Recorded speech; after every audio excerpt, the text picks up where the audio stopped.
Welcome to black board. आज के अपने इस वीडियो में इजराइल फिलिस्तीन के बीच हो रहे युद्ध में हुए 3 नए डेवलपमेंट्स को आपके साथ साझा करेंगे और एक एक करके सबको हम लोग डिस्कस करना शुरू करेंगे। चलिए वीडियो की शुरुआत करते हैं।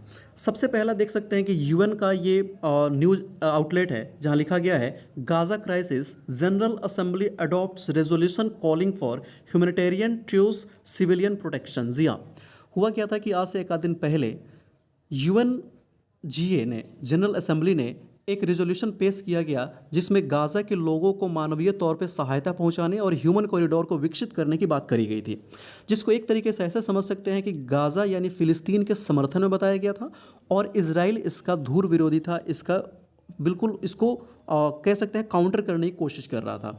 अब इसमें होता क्या है, इसमें ना जीत हार बताते हैं किसकी हुई, लेकिन सबसे बड़ी बेइज्जती अमेरिका की हुई, क्योंकि अमेरिका अपने आप को मानता है ना कि हम पूरे वर्ल्ड के लीडर है, विश्व गुरु अपने आप को मानता है।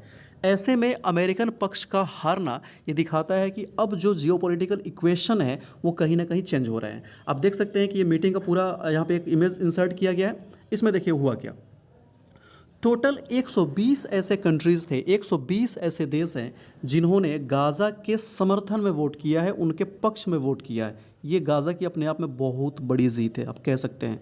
120 देशों ने उसका समर्थन में वोट किया, 14 देश इसके खिलाफ गए हैं। 14 जो रेड से यहाँ दिख रहे हैं ना, जितने भी इसमें लिस्ट में रेड, वो सब इसके खिलाफ चले गए हैं।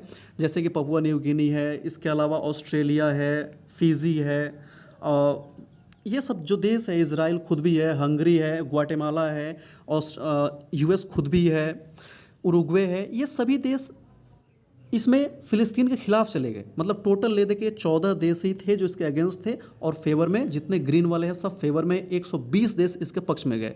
जबकि जो भी वाइट से येलो बैकग्राउंड पे क्रॉस किया गया है वो अब्सटेन है, मतलब कि उन्होंने इसमें वोट ही नहीं किया। वो ना ही इसराइल के पक्ष में जाना चाहते थे और ना ही फ़िलिस्तीन के पक्ष में। ऐसे दोषों की संख्या टोटल 45 है। मतलब इस 45 को मान लीजिए कि अगेंस्ट ही जा रहे हैं।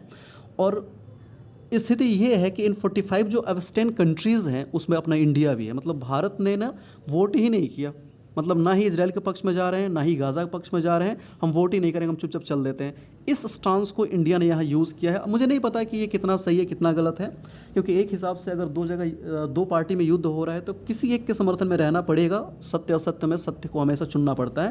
लेकिन भारत ने यहाँ बीच का रास्ता निकाला कि ना ही हम दोनों में किसी से रिलेशन ख़राब नहीं करेंगे, हम इस पूरे वोटिंग को एब्सटेन कर रहे हैं। तो ये अमेरिका की एक तरीके से हार बताई जा रही है। दूसरा न्यूज़ यहाँ पे, Israel opens new phase in war against Hamas, Netanyahu says as Gaza ground operation extends. कि जो पहले से अर्ली फेज़ में काफ़ी वार्निंग दी गई थी कि गाज़ा में जो ग्राउंड ऑपरेशंस लॉन्च करेगा इजराइल, वो शुरू हो चुका है और इजरायली फोर्सेस गाज़ा में एंटर कर चुकी है। तीसरा यहाँ पे न्यूज़ है, द वाशिंगटन पोस्ट का ये आर्टिकल है, US strikes Iran linked sites in Syria after attacks on American troops. कि न्यूज़ आ रहा है कि इसमें ना कहीं से ईरान जो है वो फ़िलिस्तीन के साथ है और ईरान इजराइल और यूएस दोनों को अपना दुश्मन बताता है। ऐसे में होता क्या है कि सीरिया में कुछ ऐसे ट्रूप्स थे जो कि ईरान बेक्ड थे, ईरान के समर्थन से चल रहे थे, उस पर यूएस ने एयर स्ट्राइक करी है। अब इससे क्या हो रहा है, कहीं ना कहीं एक डर बना हुआ है कि हो सकता है कि ईरान इस पूरे वार में खुल के सामने आ जाए फिलिस्तीन के साथ और ये वार लंबे समय तक बड़े स्केल पे फैल सकता है। आई होप आपको तीनों अपडेट्स क्रिस्टल क्लियर होंगे। Thank you for watching, thank you very much.